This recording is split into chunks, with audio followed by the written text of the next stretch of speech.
selama 6 bulan, setahun, tapi nggak dibayar sama sekali, mau nggak? Itu bisa dilaporkan ke imigrasi sebagai penipuan kontrak. Mental disiplin harus dibangun, kurangi males-malesan. Hai minasan, konnichiwa. Belakangan banyak banget yang berasumsi bahwa kerja di Jepang itu berat. Nah, berkaca bahwa orang Jepang itu sendiri sangat terkenal sekali dengan budayanya yaitu workaholic. Nah, mungkin hal tersebut itu juga yang menjadi kendala untuk minasan, mungkin agak takut-takut atau mungkin takut kena mental dan sebagainya, nggak siap dengan budaya Jepang dan seperti itu. Nah, actually buat aku sendiri itu juga aku masih belum tahu ya apakah itu the part of their culture ataukah memang orang Jepang itu sendiri memang sangat-sangat loyal ya in terms of working. Nah, lebih jelasnya gimana kalau langsung aja kita tanyakan ke narasumber kita, William Tanzania. William-san, welcome. Gimana nih kabarnya hari ini? Baik. Baik ya, tetap semangat ya. Semangat. Iya, harus semangat ya. Iya, benar-benar. Masih muda ya, harus semangat, on fire. Nah, William, bicara soal culture nih ya, karena kamu juga udah punya pengalaman kerja di Jepang seperti itu. Nah, menurut kamu sendiri, menurut pengalaman kamu pribadi, gimana sih kerja di Jepang itu berat nggak sih? Maksudnya ini proses bekerja sampai ke Jepang atau pas sudah di Jepang bekerjanya? Pas sudah di Jepang terus kerjanya, culture-nya di Jepang itu gimana sih menurut kamu, berat nggak sih? Berat atau enggak itu tergantung orang ya masing-masing ya. Oke. Mereka definisi berat ini tergantung apanya dulu. Jam kerjanya, suka dimarahin atau enggaknya, gitu kan? Atau apanya, gitu kan? Karena setiap orang itu mungkin ada yang gajinya sudah tinggi nih, katakanlah 30 juta, 20 juta ke atas gitu ya. Bahkan nggak di Jepang, di Indonesia pun segitu kan ada kan level manager ke atas ya. Tapi tetap ngerasa berat kerjanya. Betul. Gitu. Padahal bukan gara-gara jam kerjanya, tapi gara-gara mungkin atasannya suka marah. Jadi dia depresi kayak gitu. Itu kan bisa dikatakan berat juga gitu kan. Nah, ada juga yang memang orangnya nggak kuat lembur. Gitu kan. Nah, gitu. Jadi tergantung berat atau enggaknya itu tergantung apanya dulu. Gitu. Itu yang pertama. Kalau tentang jam lembur, jam lembur itu sebenarnya ada jam lembur wajib sama nggak wajib. Kalau wajib itu ya setiap bulan kita harus lembur sesuai dengan yang ada di kontrak. Tapi kalau yang nggak wajib itu kita kadang bisa mengajukan, tapi belum tentu keterima. Gitu. Nah, kalau misalnya udah tahu di Jepang nggak suka lembur gitu ya, orangnya nggak kuat kerja. Maka dari awal harusnya pilih kerjaan yang nggak banyak lembur. Atau bahkan nggak ada lembur sama sekali. Mungkin ada pun paling cuma tambah 1 jam per hari kayak gitu doang. Benar-benar. Gitu. Jadi balik lagi ke orangnya ya. Balik lagi ke orangnya juga sih. Ada juga yang merasa berat atau enggaknya itu karena bukan gara-gara jam kerja, bukan gara-gara dimarahi atau enggaknya sama atasan, tapi gara-gara memang nggak cocok sama kerjanya. Misalnya memang bukan passionnya. Iya, misalnya nih aku introvert kan. Disuruh kerja di bidang keperawatan, setiap hari harus senyum, ketemu orang tua. Nah, itu menurutku bisa berat loh, meskipun katakanlah aku nggak ngambil lembur. Tapi menurutku bisa jadi berat kalau memang terlalu dipaksakan pakai topeng kayak gitu. Iya. Nah, gitu. Jadi definisi kerja di Jepang berat atau enggak ya tergantung berat itu apa. Gitu. Benar-benar. Nah, itu sih kalau misalnya tentang ya tadi. Kalau misalnya jam lembur, ya udah jangan pilih yang banyak lembur. Kalau memang nggak suka lembur ya, bukan workaholic. Tapi kalau misalnya tentang yang nggak suka banyak omong, tapi kerjanya banyak omong ya gampang. Pilih pekerjaan yang nggak banyak omong. Sesuaikan dengan yang kamu suka gitu. Kalau nggak suka kerja yang monoton, jangan kerja di pabrik gitu kan. Kerja di tempat yang contohnya kayak perhotelan atau di restoran gitu kan. Iya. Jadi harus memahami diri sendiri ya, passionnya kemana, maunya seperti apa. Gitu ya. Karena memang berat juga sih ya kalau misalnya introvert terus dipaksa. Bener kayak kamu tadi bilang harus pakai topeng setiap hari, capek sih ya. Meskipun mungkin jam pada umumnya kerja itu cuma 8 jam, tapi kalau memang kamu passionnya nggak di sana, udah pasti sangat capek banget sih ya sehari-hari itu. Sama kayak dulu aku game design, itu kan aku kuliah game design. Awalnya aku ngira passionku game karena aku suka game. Tapi begitu menjalanin, kayaknya nggak kuat deh. Kayaknya nggak gitu. kuat. Jadi hobi sama passion itu beda. Beda ya, itu harus ditekankan lagi. Boleh mungkin kalau hobi, bedanya apa? Kalau hobi itu ya sekedar kayak kalau ada waktu luang kita mau melakukan itu. Dikerjain. Tapi kalau passion itu lebih ke mau nggak kamu setiap hari bekerja di bidang itu, katakanlah jangan 8 jam deh, kita kasih lembur 2 jam, jadi 10 jam setiap hari, selama 6 bulan, setahun, tapi nggak dibayar sama sekali, mau nggak? Nah itu, Kalau mau ya bisa jadi itu passion. Karena ya, kamu kerjanya bukan untuk duit. Duit itu kan kebutuhan.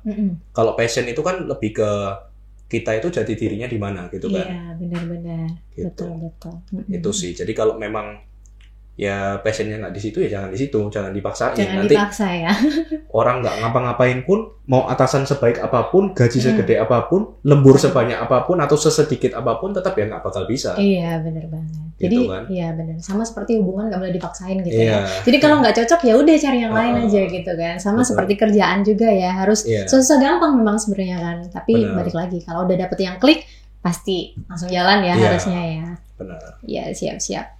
Nah, kemudian gimana sih kalau budaya Jepang yang kira-kira dianggap sulit oleh orang Indonesia khususnya? Misalnya, apa aja nih budaya-budaya Jepang yang misalnya, kamu kan orang Indonesia juga, tahu culture-nya orang Indonesia. Nah, kalau misalnya nanti ada minasang yang mau kerja di sana, terus budaya apa sih yang misalnya kita harus aware, harus kita waspadai dalam rangka kita mau beradaptasi di sana? Oke. Supaya ini kesulitan. Mayoritas orang Indonesia ya berdasarkan pengamatanku. Ya. Orang Indonesia mayoritas baperan. Suka baper. Aduh, berat ya. Gimana Buktinya aja gini deh. Coba dilihat aja deh sosmedku, sosmednya Pocket Nihongo, sosmed lain, rata-rata isi komennya kan orang-orang yang baper kena konten. Padahal itu cuma konten loh. Itu cuma video.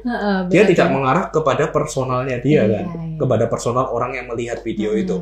Tapi dengan begitu aja orang bisa baper. Nah, habis itu ujung-ujungnya kalau baper etikanya buruk, maki-maki dan sebagainya. Nah, itu budaya baper itu dikurangin. Gitu, karena kalau di Jepang memang pada dasarnya orang Jepang itu suka marah. Pada dasarnya orang Jepang itu suka marah. Tapi itu sebatas pekerjaan.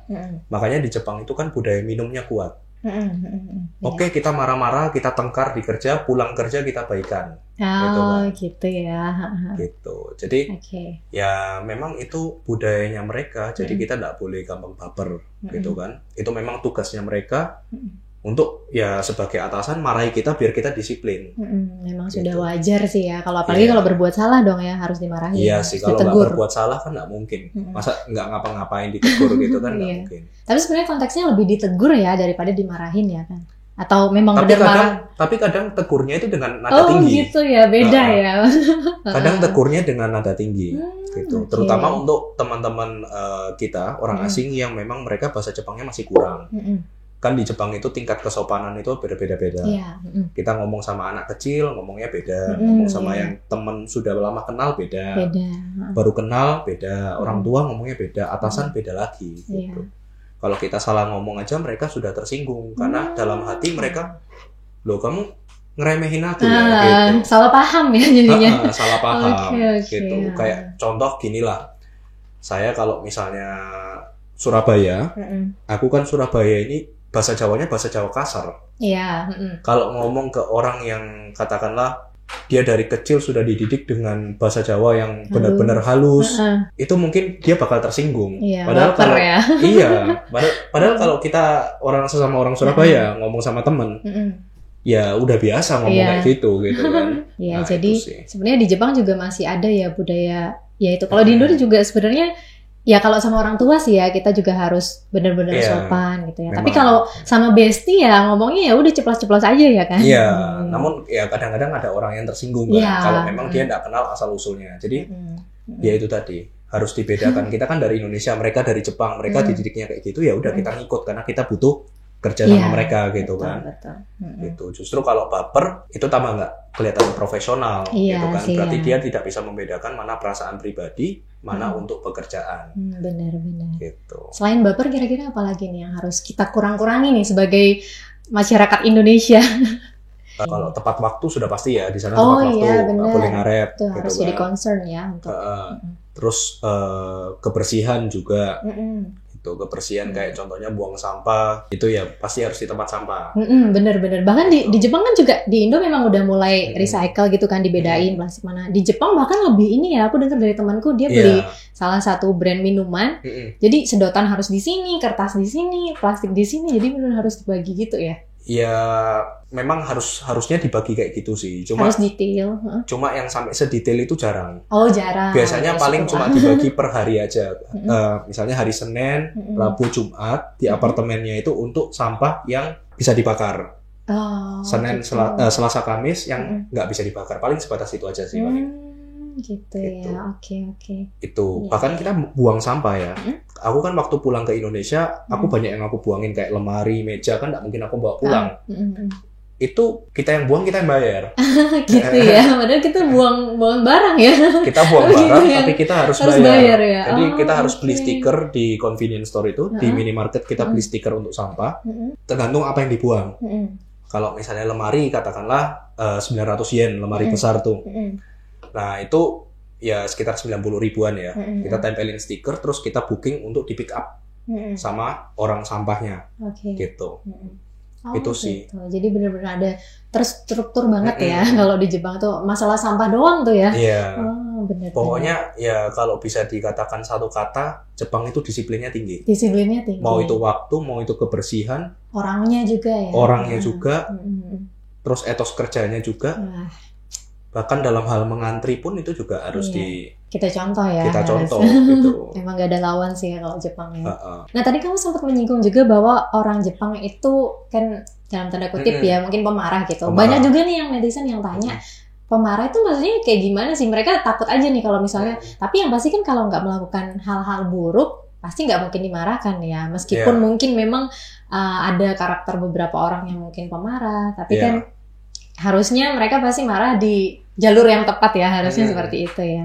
Biasanya orang Jepang itu marah gara-gara dua hal. Gara-gara sopan santun atau gara-gara nggak bisa kerja orangnya.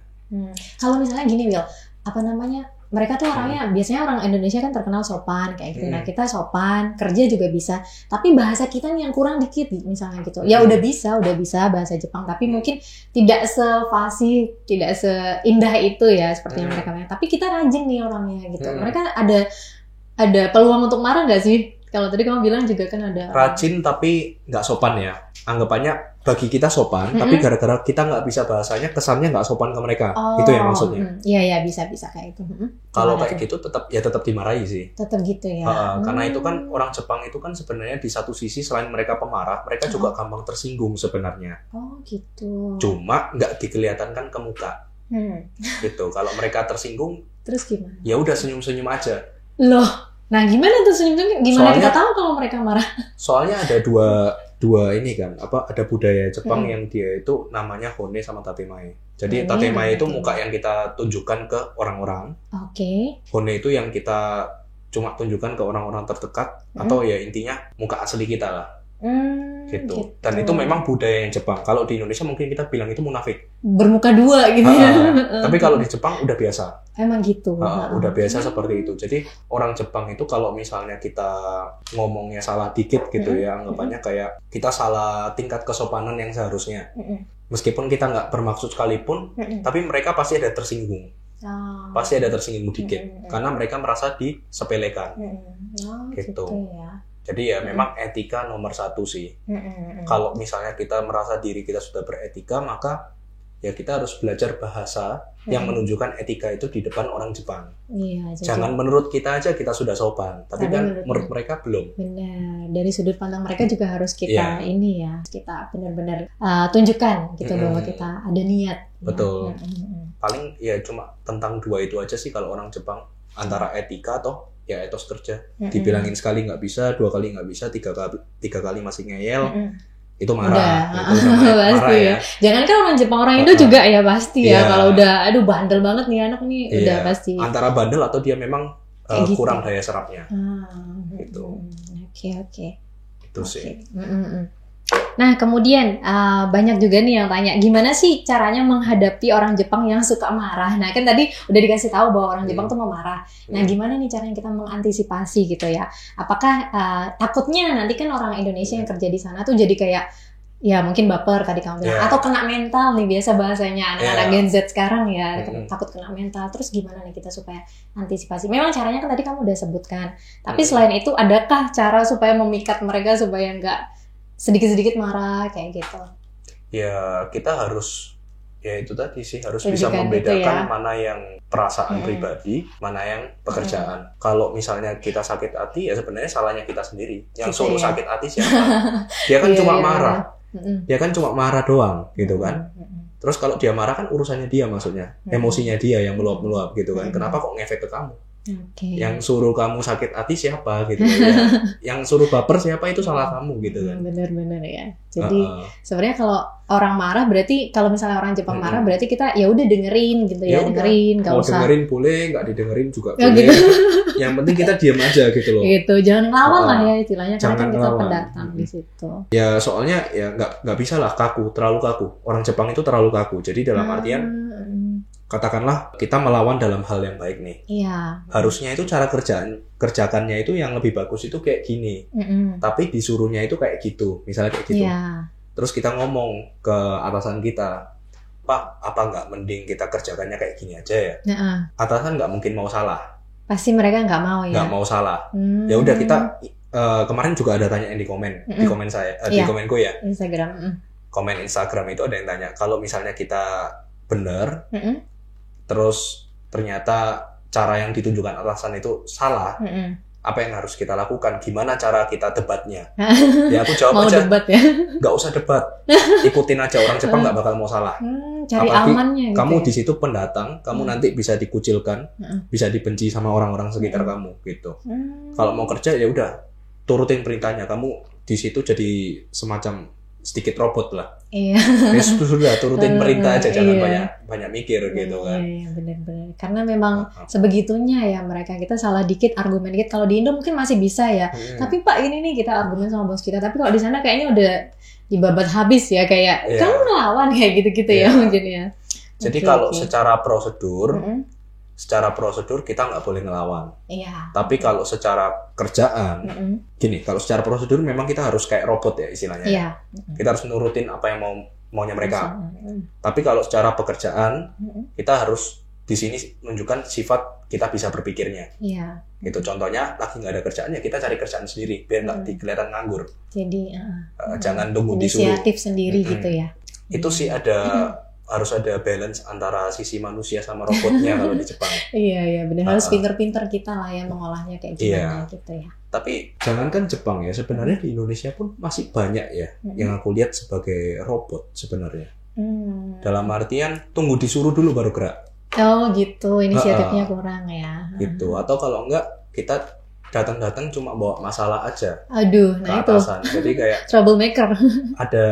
Ada problem, dia tanya saya harus bagaimana, gitu kan? Harusnya itu kan dia mikir dulu nih, kalau ada problem, ini solusinya baru didiskusikan sama atasannya. Iya. Jadi nggak cuma minta disuapin doang istilahnya. Benar. Gitu. Jadi ya sebenarnya itu budaya kerja yang di mana-mana harus diterapkan ya sebenarnya. Iya, nggak cuma di Jepang ya. Nggak cuma di Jepang, di Indonesia pun seharusnya seperti itu. Jadi setiap karyawan bisa mikir gitu kan, nggak cuma instruksi. Iya, jadi itu sebenarnya kayak lebih ke common sense aja sih ya, biar nggak kesannya kita ya udah cuma bawa masalah doang, tapi kita nggak mikir solusinya seperti apa gitu. Bener. Oke, next question nih William. Boleh dong kamu share pengalaman kamu pada saat, kan kamu juga ada pengalaman selain kuliah di sana, kan juga ada nyambi-nyambi kerja ya pada saat itu. Nah, pengalaman pribadi kamu pada saat kamu kerja itu boleh dong di-sharingkan ke teman-teman, mungkin mereka juga pengen tahu gimana sih pengalaman William Sensei pada saat kerja. Pengalaman baik atau buruk? Dua-duanya. Kalau biar pada tahu nih ya. Pengalaman baik dulu aja kali ya. Ya, boleh. Kalau pengalaman baik, ya memang gini, orang Jepang itu pada awal pertama kali kita masuk kerja agak canggung juga sih. Maksudnya dalam artian apalagi yang satu umur ya, seumuran, mereka agak ya nggak banyak bicara.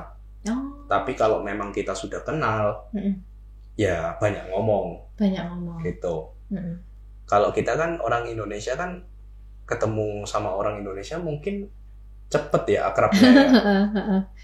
Bahasa basinya tuh jangan kan bekerja, kita ketemu pak parkir aja, ngomong itu bisa lama loh. Tukang sayur gitu kan. Nah kalau di Jepang itu memang mereka jarang ya yang ada secepat itu loh. Kalau memang kurang klop, gitu. Apalagi yang beda usianya terlalu tinggi kan. Gitu ya. Itu sih. beda usia terlalu tinggi tapi masih belum tua-tua banget. Justru kalau yang tua-tua itu, kalau di daerahku dulu ya, daerah Osaka ya, atau Kansai gitu, itu justru orang tuanya yang cerewet, maksudnya banyak ngomong, suka ngomong. Gitu, ya. Gitu. Itu tergantung daerah. Tapi kalau usia, itu kan usia 50-60. Kalau usianya ya 30-40 gitu ya, terus anaknya ini masih usia 20, nah itu biasanya susah dekatnya. Gitu. Nah, jadi pengalaman baiknya adalah kalau ya di tempat kerja itu kalau sudah dekat ya itu kayak kita sering diajak keluar juga. Yuk makan bareng atau apa gitu kan. Nah, mereka juga seru juga gitu ya. Jadi kita juga punya teman bukan cuma sesama orang Indonesia. Karena di tempat kerja itu kan kita nggak bisa pilih saya mau yang full orang Jepang. Kan nggak bisa pilih. Siapa tahu di sana ada orang India, ada orang Vietnam, ada orang Indonesianya juga gitu kan. Nah, dengan kita berteman dengan orang Jepang, nanti mereka bisa kenalkan ke teman-teman orang Jepang lainnya juga. Oh, jadi circle-nya bisa ini ya. Dan kita juga bisa punya circle internasional juga kan. Di Jepang itu kan bukan cuma orang Jepang sama orang Indonesia. Ada orang Vietnam, Taiwan, ada orang Hong Kong dan sebagainya kan. Gitu. Jadi ya itu bisa menambah wawasan banget. Jadi kita bisa sesuaikan dengan tujuan akhir kita setelah dari Jepang itu mau ngapain. Kalau misalnya contoh ya kayak aku misalnya mau buka bisnis, ya kita perbanyak relasi di komunitas-komunitas yang ada hubungannya sama itu. Misalnya dari tempat kerja dikenalin sama teman satu lagi, teman satu lagi dikenalin sama teman satu lagi, gitu. Jadi ya itu nanti bisa menyebar gitu ya. Dari mulut ke mulut. Dari mulut ke mulut. Lagi kalau etika kita bagus juga udah pasti teman-temannya juga yang berkualitas ya. Betul. Itu sih, jadi pengalaman baiknya ya keseruan yang didapat itu. Seru. Tapi boleh dong, sorry aku menyela sedikit. Nah, kamu kan tadi bilang ya, tapi seru-serunya orang Jepang tuh mereka tetap introvert nggak sih? Maksudnya awalnya aja introvert. Oh gitu, tapi bisa serame orang Indo gitu juga nggak sih? Kalau Indo kan kayak ya udahlah, pokoknya kalau udah temen deket gitu. Orang Jepang kalau mabuk sudah gila. Oh gitu. Jadi lihat mabuknya dulu ya. Gila jadi ya. Oke, gitu siap. Ya baru tahu. Nggak semua orang Jepang introvert sih. Gitu ya. Cuma memang mayoritas ya dikenal seperti itu. Tapi sebenarnya nggak semua ya. Sama kayak orang Indo juga kayaknya ya, nggak semua juga orang Indo ramah, ada juga yang jutek gitu-gitu kan. Iya, jadi kita nggak bisa generalisir semua orang Jepang pasti introvert, nggak juga. Cuma memang mayoritas mereka pendiam, gampang tersinggung, pemarah, memang seperti itu. Nah, iya. Gitu. Jadi ya kita harus benar-benar aware terhadap hal itu ya, jangan sampai baru datang ke sana terus kaget kok gini kayak gitu kan. Setiap negara itu banyak kok, maksudnya ada gitu ya. Ada kayak keunikan sendiri. Kalau orang Indonesia ini memang ramah-ramah tapi baperan. Orang Jepang disiplin, pendiam, pemarah, pemalu kayak gitu ya. Orang China mereka ngomongnya keras-keras, suka telepon ngomong keras-keras gitu kan. Terus mereka juga gitu ya. Pemarah gitu ya. Terus kalau orang Vietnam terkenalnya mereka itu teman-temanku aja ya. Aku nggak tahu semua orang Vietnam karena kalau aku lihat dari perwakilan teman-temanku sebagai orang Vietnam ini, mereka pekerja keras sebenarnya. Gitu. Cuma ada beberapa juga yang suka kabur-kaburan. Gitu. Oknum ya. Iya, jadi masih nggak bisa karena temanku orang Vietnam paling nggak sampai 10. Jadi aku nggak bisa mengeneralisir mereka seperti apa. Tapi intinya adalah setiap negara itu pasti punya ciri khasnya masing-masing. Keunikan sendiri-sendiri. Karena lingkungannya kan beda-beda. Gitu. Jadi ya seru aja kita membaur dalam lingkungan yang benar-benar ya. Aneh-aneh gitu ya. Aneh-aneh ya. Tapi so far kan Indonesia masih image-nya masih bagus lah ya masih di bagus. Jepang ya. Jadi kita harus pertahankan ya minasan. Terus lanjut apa lagi nih? Tadi kan bagus-bagusnya. Bagus-bagusnya itu sih paling seru-serunya ya kalau di Jepang ya. Jadi nikmati masa-masa itu. Kalau nggak bagusnya maksudnya bukan nggak bagus sih. Yang kurang pengalaman yang menurutku kurang gitu ya adalah aku orangnya juga pemarah. Oh gitu. Jadi kalau dimarahi aku balik marah. Meskipun tadi aku bilang nggak boleh baper ya. Tapi di suatu saat adalah saat-saat dimana aku kecentok, ini orang gitu ya. Itu pasti ada gitu. Sampai yang paling parah itu ya aku pernah masalah lah sama itu ya, maksudnya gitu. sama atasanku, terus aku berhenti kerja keluar dari situ itu pernah. Gitu. Itu paling masa-masa yang nggak enak sih. Gitu. Cuma sama teman-teman kerjanya ya masih oke-oke aja. Cuma sama atasan satu itu aja. Gitu. Lebih tepatnya karena dia suka ini sih. apa namanya, bukan atasanku langsung, tapi atasan toko sebelah, restoran sebelah, itu suka datang ke restoranku di tempat aku bekerja, suka ngurusin orang. Padahal bukan wewenangnya dia. Oh gitu. Gitu. Nah itu yang bikin aku kayak, oh ini orang ngapain sih? Gitu. Sampai kita kan anggapannya gini lah, anggapannya ini ya contohnya ya, Indomaret, Alfamart sebelahan nih. Manajer toko Alfamart marahin karyawannya Indomaret. Nah buat apa gitu loh. Tapi kok diizinin gitu kan sama... Soalnya udah teman. Oh gitu. Manajernya udah teman gitu. Tapi annoying banget sih ya. Kalau aku pun mungkin di posisi kamu ya, ya bener sih, bener. Karena dia nggak ada urusannya di kantor itu. Bener. Jadi kalau dimarahin ya agak kesel juga sih. Iya kesel juga. Akhirnya ya aku marah sama dia, terus karena dia temenan sama atasanku, ya udah aku keluar dari toko itu. Oh gitu. Padahal gitu masalahnya nggak sama atasan sendiri ya, aduh, complicated sekali ya. Gitu itu ya. Sih paling. Iya. Terus buruk-buruknya apa ya? Nggak ada sih kalau sama pelanggan. Untungnya sejauh ini baik-baik aja. Baik-baik aja ya.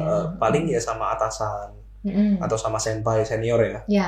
Sama senior gitu, kadang yang kolot-kolot memang suka marah. Tapi yang baik juga banyak. Yang baik di mana artinya itu ya kalau kita salah paling dia cuma ketawa dikit terus dikasih jangan. Gitu. Iya. Oke ya. Jadi kalau di Jepang nggak semuanya pengalaman baik, ada juga pengalaman buruknya. Tapi ya kita harus menyikapinya dengan lebih bijaksana lah ya intinya ya. Anggaplah itu kayak hokiku ya dalam dapat tempat kerja. Kalau memang orangnya baik ya baik-baik aja. Tapi kalau memang jahat atau bukan jahat sih, suka marah pada umumnya, ya itu ya mungkin ya nggak bisa dibilang apes juga ya, karena memang mayoritas Jepang kayak gitu. Iya benar-benar gitu. Kita nggak bisa milih juga. Benar-benar. Oke, nah gimana nih Will kalau misalnya ada PMI atau pekerja migran Indonesia yang dalam perjalanannya bekerja di Jepang, kira-kira tengah jalan tuh mereka udah nggak kuat nih sama bosnya, ataukah sama temannya, ataukah mungkin sama pekerjaannya, terus tiba-tiba minta, aku mau putus aja nih kerja, udah capek gitu. Nggak bisa, harus kuat. Harus kuat ya? Harus kuat.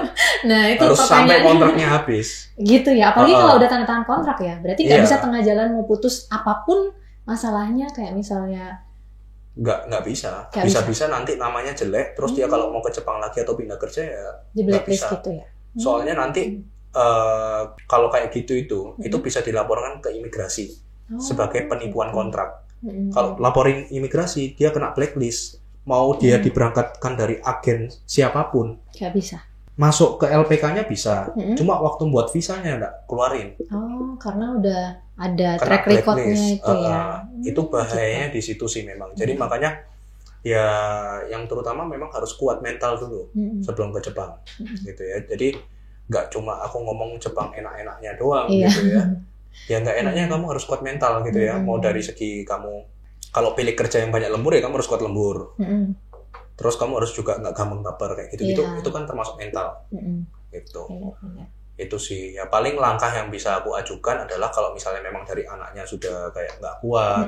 Udah mentok nih. Mentok. Gitu. Ini anggaplah karena lingkungan yang marah-marah itu tadi ya.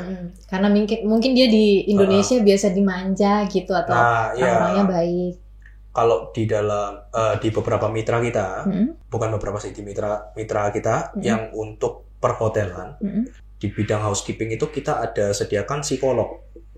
Jadi meskipun anaknya di sana pun bisa konsultasi sama psikolog yang di Indonesia.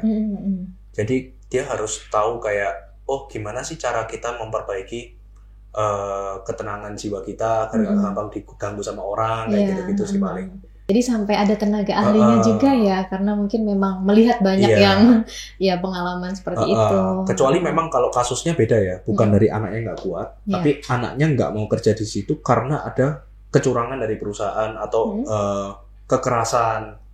Ya kalau gitu ya, kalau sudah main kekerasan atau kecurangan kayak harusnya gajinya segini tapi dibayarnya cuma segini. Nah itu kita akan bantu. Kita akan bantu untuk laporkan ke pihak mitra kita yang di Jepang. Asalkan ada bukti gitu ya.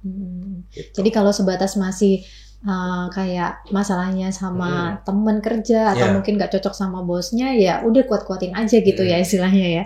Jadi nggak ada jalan ya. Benar. Ya. Itu Jadi sih. Jadi gitu ya Minasang. Jadi kalau misalnya nggak kuat harus dikuat-kuatin ya. Benar. Nah itu tapi kalau misalnya kalau yang psikolog sama yang akan kita bantu itu ya pasti murid-murid yang kita lewat kita kan berangkatnya. Iya. Atau untuk pendidikannya, pelatihannya lewat kita kan. Tapi kalau misalnya untuk teman-teman yang sudah di Jepang nih misalnya mengalami kayak kekerasan, sudah fisik nih mainnya atasannya. Ya meskipun itu mungkin dari 10.000 orang paling ya cuma berapa persen ya sebenarnya ya nggak bisa kita pukul rata gitu ya. Buktinya ya masih banyak lah orang yang masih betah-betah aja kan. Itu yang pertama. Atau dia mengalami penipuan, harusnya nggak dibayarkannya katakanlah 20 juta tapi cuma dikasih 15 juta. Belum lagi dipotong pajak jadi berapa, akhirnya nggak bisa nabung sama sekali kayak gitu kan.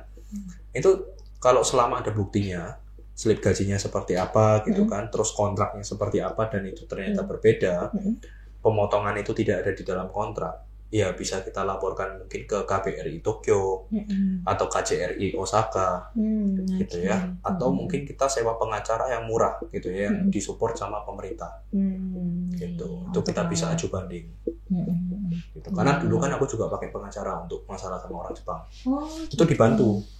Kalau enggak aku pasti sudah diperas 50 juta. Waduh, nah itu harus benar-benar harus aware ya soal hal tersebut ya berarti ya.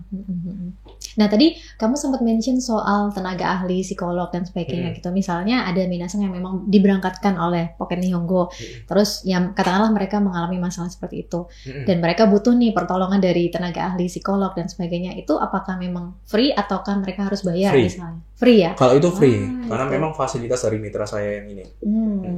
Jadi harus dimanfaatkan ya Minasang, karena aku rasa nggak semua juga ya, misalnya perusahaan pendidikan bahasa Jepang yang bisa memberikan keunggulan seperti itu, seperti yang Pocket Nihongo kasih ya, ada tenaga psikolog dan sebagainya yang tentunya bisa dimanfaatkan untuk kalian-kalian yang ada di sana. Di satu sisi juga aku juga beruntung juga sih ketemu mitranya ini. Nah itu gitu. ya. Kalau win-win solution nih. Iya, win-win solution juga antara aku, mitranya sama muridnya juga gitu. Jadi benar-benar. kita saling membantu gitu.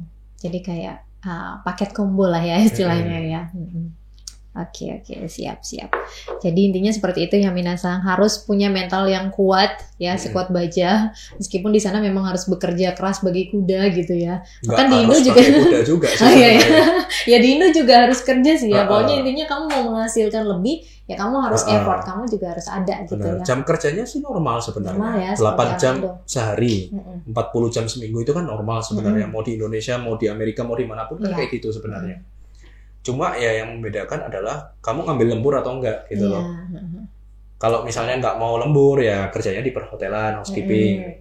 Itu lemburnya mentok 20 jam sebulan. 20 jam. Berarti kan anggapannya kerjanya kan fix dari jam 9 sampai jam 5 sore. Kalau lembur paling nambah 1 jam aja sampai jam 6 sore. Gitu. Itu jadi nggak berat-berat banget lah ya. Sehari sekali aja sudah 20 jam. Jadi nggak kerasa lembur gitu loh. Tapi kalau memang dari awal kamu memang ngejar lembur, sudah siap mental, ya paling banyak ya antara di restoran atau di keperawatan. Kalau di tempatku itu, kalau pengolahan atau pabrik makanan itu ya menengah lah ada, tapi nggak sebanyak keperawatan atau restoran gitu. Mungkin bisa dikatakan ya bisa lebih banyak dikit daripada perhotelan.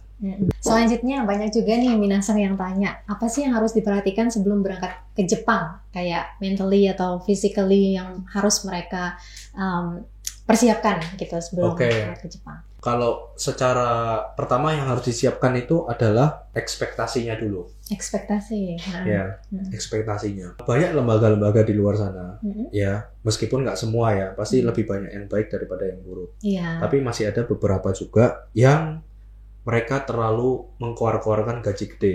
Nah, padahal kalau misalnya kita lihat iklan, ya kan, nggak mungkin habis dari kita lihat iklan kita daftar besoknya langsung ke Jepang kan nggak mungkin. Impossible. Pasti ada namanya tanda tangan kontrak. Di kontrak itu kan harus dilihat dulu baik-baik sama orangnya, sama kandidatnya ini harus dilihat baik-baik, ya kan. Dulu yang dijanjikan di iklan berapa? Misalnya 20 juta, loh ini kok cuma 16 juta, belum lagi dipotong pajak dan sebagainya, aku cuma bisa nabung 5 juta. Nah kalau kayak gitu, kamu berhak protes, gitu kan. Loh dulu aku lihat iklan kamu, itu gara-gara aku kepingin gaji kotor 20 juta, jadi aku bisa nabung sekitar 10 juta. Kok sekarang yang dikasih kontraknya kayak gini? Ya, jadi harus ngomong waktu sebelum tanda tangan kontrak. Harus dipahami ya istilahnya. Iya, itu ekspektasi. Jadi jangan sampai sudah sampai Jepang kamu kaget, loh gaji saya kok cuma segini dapatnya, gitu kan? Padahal sudah ekspektasinya, oh dalam waktu 5 tahun udah bisa kebeli rumah, atau dalam waktu 2 tahun udah bisa belikan mobil kayak gitu. Ternyata tidak sesuai gitu kan. Jadi itu harus memang benar-benar dibaca dengan teliti kontraknya. Kalau misalnya memang nggak sesuai, kita bantu protes. Kalau dari saya ya, bantu protes. Gitu. Jadi jangan sampai sudah sampai Jepang baru ngomel. Itu kan kurang pantas. Kamu makan dari orang Jepang, ya. Udah terlambat lah istilahnya. Itu kan salahnya dia sendiri, nggak baca kontrak dengan baik-baik gitu kan. Nggak ngerti perundang-undangan Kemenaker seperti apa yang di Indonesia ketika kita mau memberangkatkan orang PMI gitu kan. Nah dia harus mengerti dulu undang-undang ketenaga kerjaan seperti apa ya. Itu seperti apa, apakah ini lembaganya oke gitu kan. Terus janjinya sesuai yang di awal apa enggak gitu kan. Iya benar. Gitu. Kadang itu orang sudah saking desperate ya, sudah saking putus asanya, udahlah nggak apa-apa lah kontrak segini. Udah tanda tangan aja gitu. Tanda tangan aja daripada nggak berangkat gitu kan. Padahal masih banyak pekerjaan di Jepang, bukan cuma 1-2 doang gitu kan. Sampai Jepang udah dikasih makan dari sana gitu kan, mencari penghasilan dari sana. Ngomel-ngomel itu menurutku nggak pantas gitu loh. Benar. Karena kamu makan dari situ gitu loh. Terus sekarang kamu gibah di belakangnya gitu kan. Ngomong di sosmed, TikTok dan sebagainya itu kurang pantas gitu. Jadi ekspektasinya, yang bisa ngatur ekspektasi ya kandidat itu sendiri. Yang pasti lembaga yang baik akan transparan semuanya di awal. Berapa yang bakal kamu dapatkan, berapa potongannya, biaya untuk bisa sampai ke sana berapa gitu ya. Itu yang pertama. Terus yang perlu dipersiapkan lagi yaitu tadi adalah mentalnya. Mental disiplin harus dibangun. Kurangi malas-malesan. Mental hura-hura, dapat gaji langsung beli ini beli itu. Hedon gitu ya. Gara-gara tahu gajinya besar gitu. Kan di sana tujuannya kerja. Gitu kan. Harus tahan ya. Harus inilah ya, tahan godaan itu juga sih yang kebanyakan di sana. Beda lah kita sebagai turis sama sebagai pekerja sama sebagai mahasiswa, biaya hidup katakanlah seminggu aja pasti beda. Bener. Gitu. Jadi kita posisikan diri kita sebagai apa sekarang itu, gitu kan. Nah, terus itu tadi dari persiapan mental, ya, ekspektasi, mental. Nah, yang ketiga ini ya memang persiapan dari segi bahasa sama skill. Gitu. Kalau bahasanya memang harus belajar. Jadi jangan minta jalan pintas, bisa nggak saya calo gitu ya. Itu sudah pasti aku blacklist. Kalau kayak gitu, jangan kan gitu. Cuma tanya, bisa nggak saya calo gitu doang di DM Instagram. Langsung aku infokan ke tim, blacklist anak ini, langsung sebarkan ke semua mitra. Gitu. Jadi jangan diremehin ya kalau soal seperti itu. Kayak gitu-gitu itu harus. Memang ada proses yang harus dibayar. Benar. Jadi bukan cuma keluar biaya, tapi dianya juga harus berkorban waktu, juga harus berkorban tenaga, gitu kan. Sama selain itu juga ada namanya SSW. SSW ini adalah ujian sesuai bidang yang dia pilih.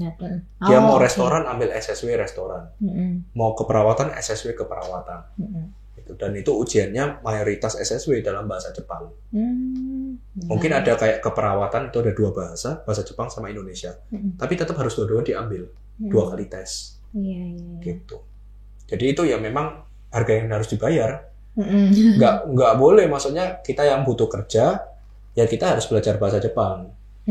Gitu kan. Meskipun Jepang masih butuh tenaga kerja, kita sama-sama butuh lah ya. Orang Jepang butuh tenaga kerja, kita butuh kerja.